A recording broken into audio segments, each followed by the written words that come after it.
Hello everyone. So I welcome you all in this session. तो अभी एक session मतलब अभी एक लाइव क्लास होने वाली थी, तो basically due to some reason ये नहीं हो पाया। ठीक है, कोई बात नहीं। तो उसी क्लास को मैं यहाँ पे रिकॉर्डेड जो है वो आपके सामने मतलब जो मैं वहाँ पे पढ़ाने वाला था उसी को मैं यहाँ पे रिकॉर्डेड आपको दिखा देता हूँ कि मतलब क्या क्या उस क्लास में होने वाला था।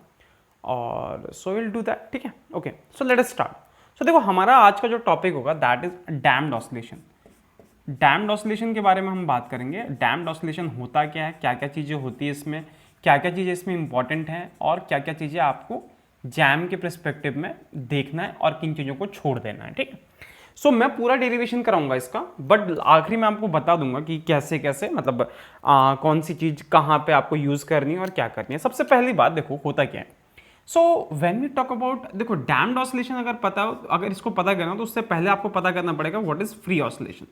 ठीक है, if we talk about free oscillation, जिसको हम बोलते हैं simply simple harmonic motion. Simple harmonic motion में आपने क्या किया था सिंपली कि आप एक फोर्स अप्लाई करोगे, so F D two x over D T square, this applied force that will be equal to negative of the restoring force.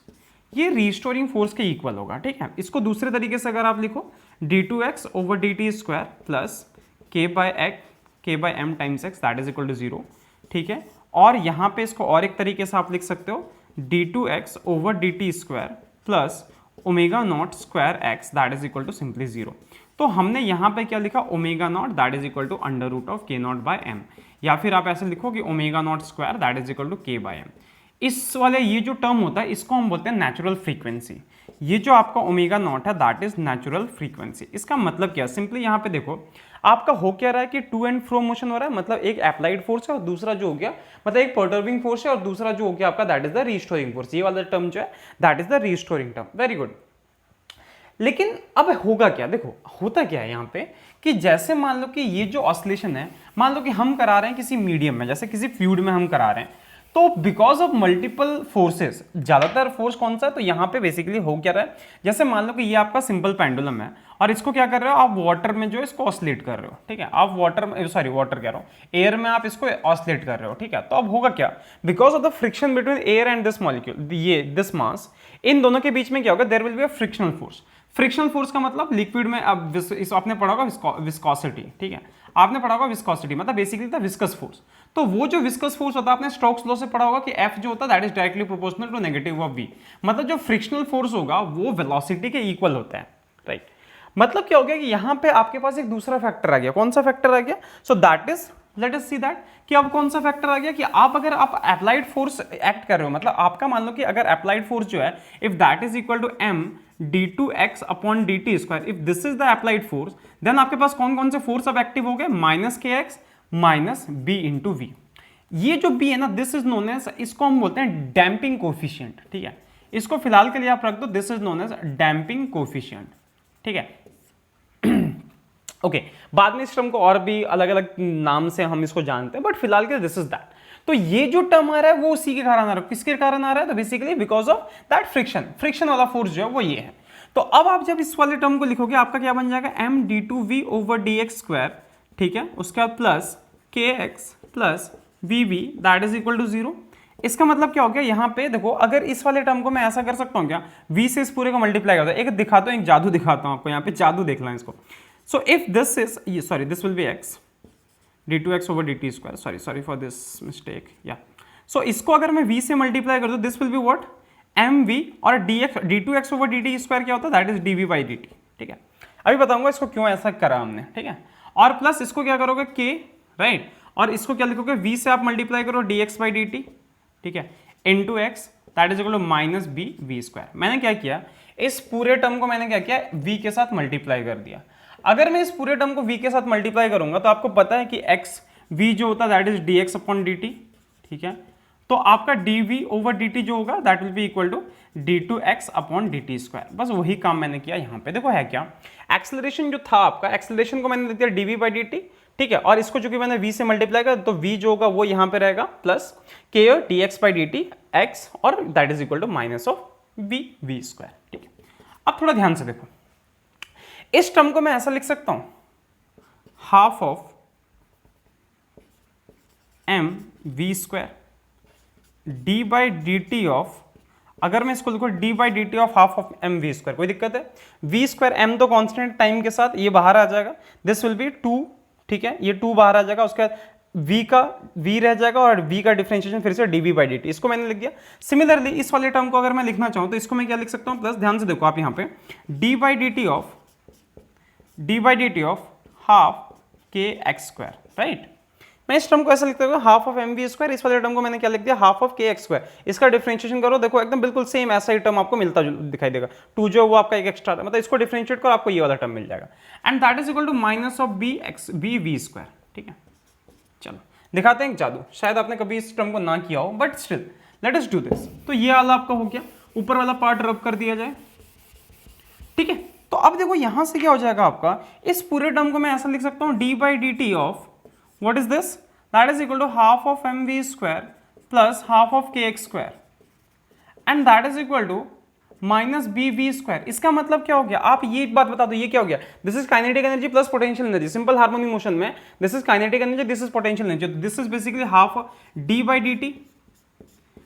D T of minus B we square. यहां से आप क्या कह सकते हो, थोड़ा ध्यान से देखो, अगर आप इस टर्म को देखोगे इसका मतलब क्या हो गया, rate of change of energy is equal to minus of B we square. तो ये क्वेश्चन कभी कभी बन जाता है बीएचयू डीयू, बहुत सारे एग्जाम में इस तरह के क्वेश्चन आ जाते हैं कि rate of change of energy किसके प्रोपोर्शनल होता है, तो this is directly proportional to v square. इस टर्म को दिखाना बहुत ज्यादा जरूरी था, क्यों जरूरी था, देखो ध्यान से कि आपकी जो एनर्जी है वो लगातार डिक्रीज हो रही है वेलोसिटी के स्क्वायर के, एनर्जी जो है वो धीरे धीरे कम होती जा रही है। एनर्जी अगर धीरे धीरे कम होगा ऑब्वियसली है कि आपका जो एम्पलीट्यूड होगा वो भी रिड्यूस होगा, ठीक है, समझ आ रही बात कि आपका एम्पलीट्यूड जो होगा वो भी रिड्यूस होगा। तो एक चीज तो ये होगी आपकी।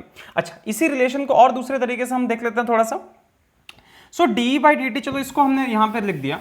अब इस वाले रिलेशन को मैं ऐसे भी लिख सकता हूं, देखो ध्यान से कि हमारी डी बाई डी टी क्या होगी, ध्यान से देखो, ये टर्म थोड़ा हजम करना मुश्किल होगा आपके लिए, बट स्टिल देखते हैं इस चीज को। मैं इसको कर देता हूं half of M we square, ठीक है, हाफ ऑफ बी, ठीक है, into half m we square. मतलब क्या किया मैंने, m बाई 2 से इसको मल्टीप्लाई किया, तो ऑब्वियसली m बाई 2 से डिवाइड करना भी बनता है, तो इसको मैंने डिवाइड कर दिया, ठीक है।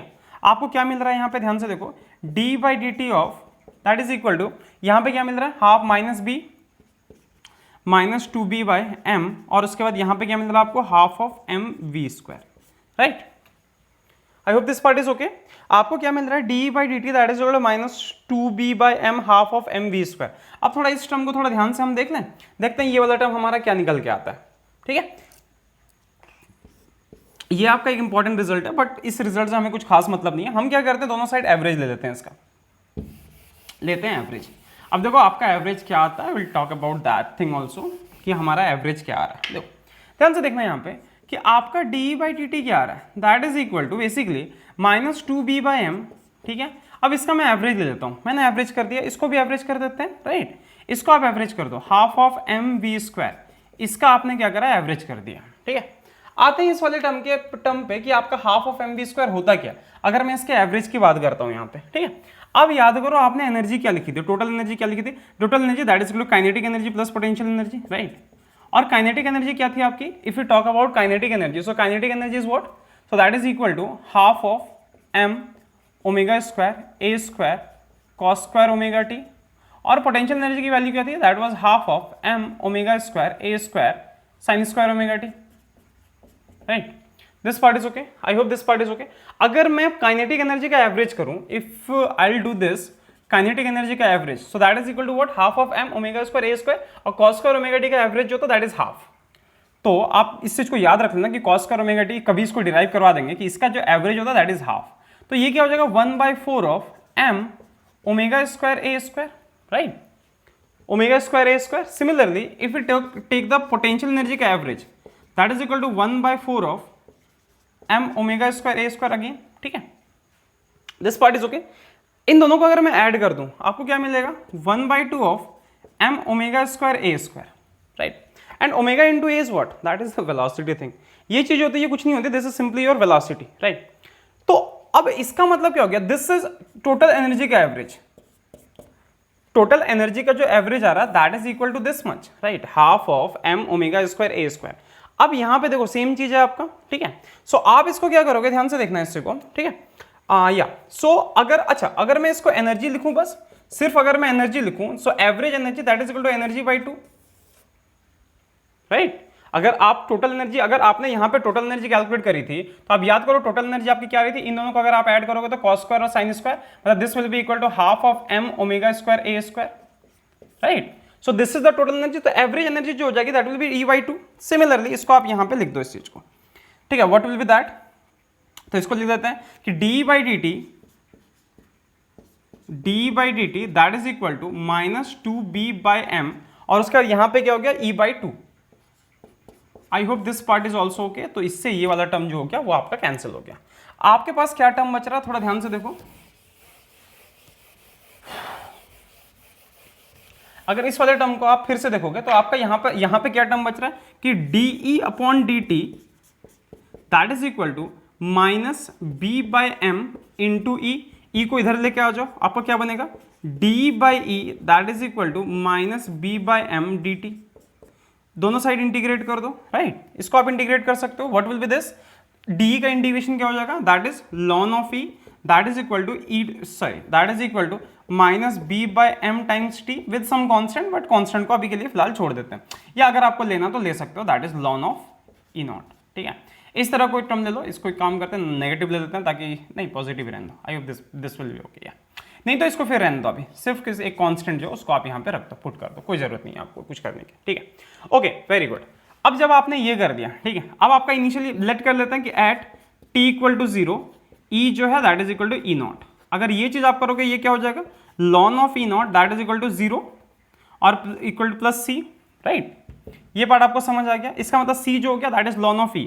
इसका मतलब क्या हो गया ln of E0 that is equal to -b/m, या फिर एक काम करो, इसको अभी फिलहाल के लिए इसको छोड़ दो, इसको पहले हम फाइंड कर लेते हैं, ठीक है।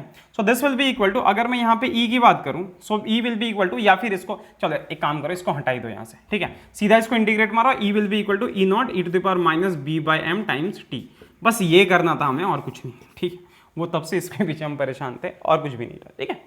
सो बेसिकली व्हाट आप यहाँ पे क्या देख रहे हो कि एनर्जी जो है टाइम के साथ रिड्यूस होता जा रहा है, ठीक है, कि एनर्जी जो है, एनर्जी अगर आप यहाँ पे एनर्जी को ढंग से देखो, डायरेक्ट मैंने यहाँ पे एनर्जी से किया क्योंकि हो सके बाद में आपको कभी समझना है कि यार ये एनर्जी वाला रिलेशन कहाँ से आता है। सो हमारी एनर्जी जो होगी that is equal to E0 e⁻⁻b/m times t, ठीक है। ये बहुत इंपॉर्टेंट रिजल्ट है, आपको ये रिजल्ट हमेशा याद रखना, इस रिजल्ट को आपको हर केस में याद रखना पड़ेगा। अगर मैं यहाँ पे b/m को मान लो कि टाउ लिख देता हूँ, ठीक है, m/b जो है m/b, अगर मैं इसको टाउ लिख दूं या गामा लिख दूं या कुछ भी ऐसा लिख दूं, ठीक है, गामा ही लिख देते हैं, तो आपका क्या हो जाएगा E0 e⁻⁻t/गामा। सो E जो हो गया, E का रिलेशन ऐसा सा हो गया, ठीक है, E ऐसा सा हो गया। इसका मतलब क्या हो गया कि आप अगर E और T के बीच में अगर आप कर्व बनाओगे it will go something like this, right. So this point is E0, ये आपका E0 हो गया। अब एक पॉइंट ऐसा आएगा जहां पे क्या होगा कि आपकी जो एनर्जी हो जाएगी, दिस विल बी E0/E, ठीक है। एक कोई पर्टिकुलर टाइम आएगा जहां पे आपका क्या हो जाएगा E that will be equal to E0/E। उस केस में क्या हो जाएगा E0/E that is equal to E0 e⁻⁻t/τ। ये कैंसिल हो गया। इसका मतलब e⁻⁻1 that is equal to e⁻⁻t/τ। तो इसका मतलब यहां से t को क्या बता सकते हो आप, टाउ बता सकते हो सिंपली।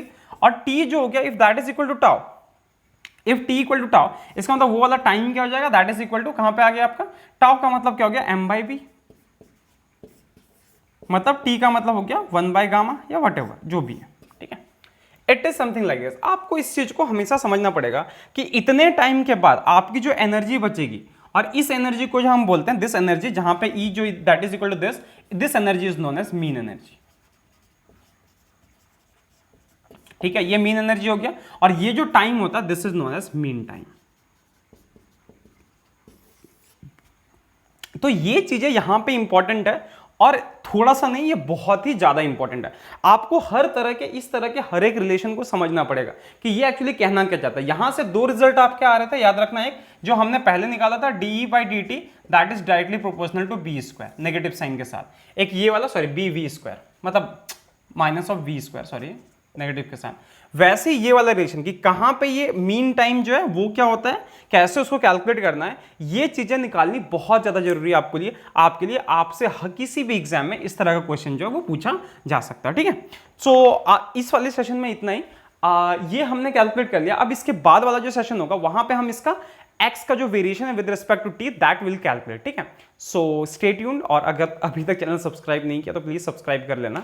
ठीक है, और बस इतना ही। ठीक है, सो मिलते हैं नेक्स्ट सेशन में जहां पे हम इसके आगे की बातें करेंगे। ठीक है, so tata, take care, bye bye.